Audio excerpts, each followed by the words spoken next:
بسم اللہ الرحمن الرحیم۔ السلام علیکم ورحمۃ اللہ وبرکاتہ۔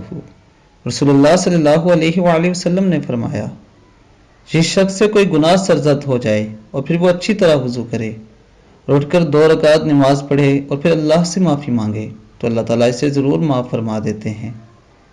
بے شک دوستو، اللہ رب العزت کی ذات بہت غفور الرحیم ہے۔ اللہ تعالیٰ انسان کی زندگی کے آخری لمحے تک اس کا انتظار فرماتے ہیں کہ وہ اللہ رب العزت کی طرف لوٹ جائے۔ اللہ تعالیٰ اسے ضرور معاف فرماتے ہیں، کیونکہ اللہ رب العزت کا یہ وعدہ ہے کہ جب اس کا بندہ اس سے بخشش طلب کرے گا اللہ تعالیٰ اسے ضرور معاف فرمائیں گے۔ اس لیے دوستو، جب آپ سے کوئی گناہ سرزد ہو جائے تو آپ 2 رکعت نماز پڑھیے اور اللہ رب العزت سے صدقے دل سے معافی مانگیں۔ اللہ رب العزت آپ کو ضرور معاف فرمائیں گے۔ اور میری آپ سب سے یہ گزارش ہے کہ میرے چینل کو سبسکرائب کریں اور بیل بٹن پہ کلک کریں تاکہ آپ کو مزید اسلامک ویڈیوز اسی طرح ملتی رہیں۔ اب تک کے لیے اتنا ہی، اپنا بہت خیال رکھیے گا۔ اللہ حافظ۔